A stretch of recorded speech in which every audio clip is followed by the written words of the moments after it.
This is Plumbing 101. We're going to begin by talking about toilets, which are really important because when you have a leak in your toilet, it is probably going to cost you more money in a single month than it would cost to do the repair and eliminate that leak. So let's talk first a little bit about how your toilet operates.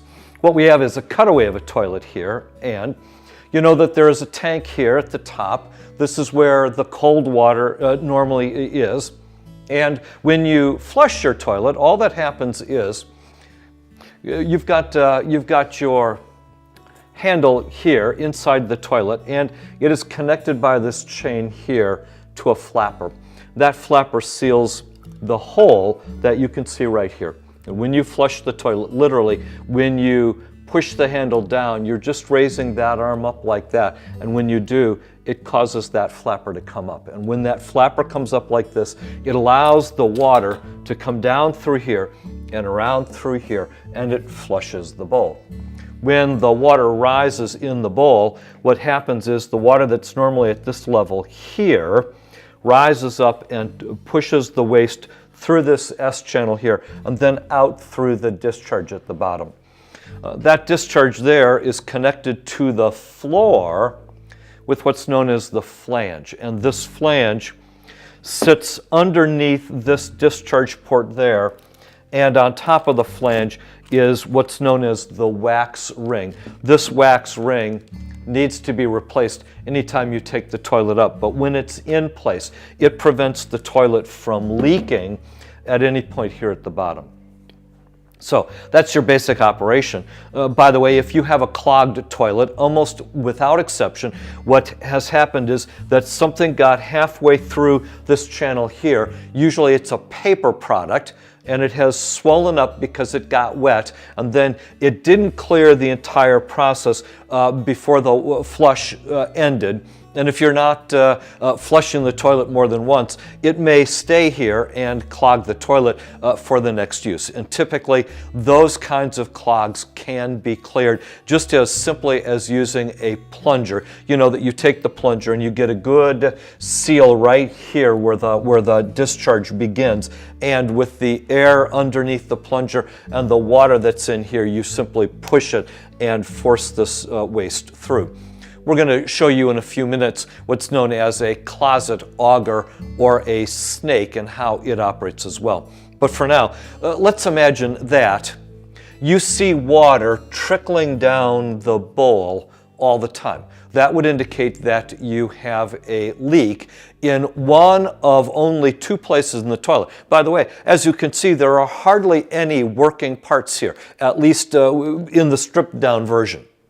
One reason why you may have a leak is this flapper here is designed to give you a good seal here at the bottom of the tank, and if that flapper doesn't fall down properly and seal correctly, you'll have water that will dribble through here. There are a couple reasons why that might happen. One is, as you probably know, there is a little bit of dirt and sometimes even grit in city water, and sometimes that grit will collect here underneath the flapper and will prevent the flapper from making a solid seal.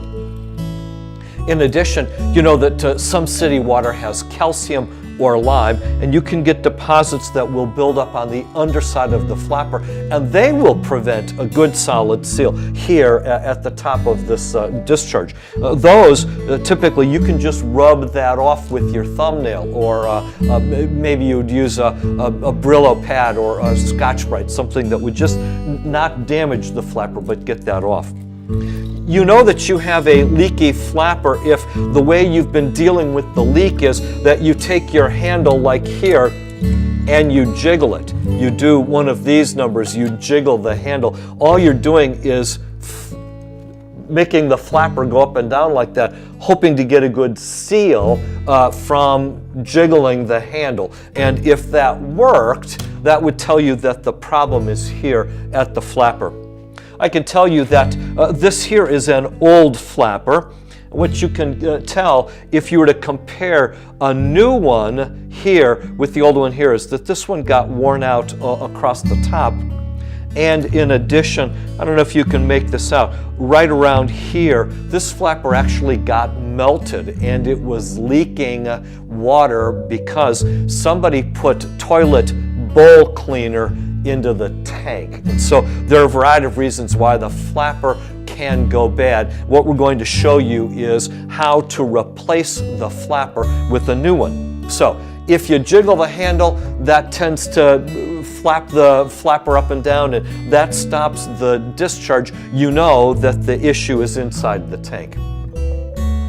If that does not fix your problem, then what you likely have is a leaky valve, and we're going to show you how to do a valve replacement. The valve also goes inside the tank, but it's on the half that we have cut away. And so when we get to that, we're going to demonstrate the various kinds of valves that you may find in your toilet. We're actually going to do a valve repair.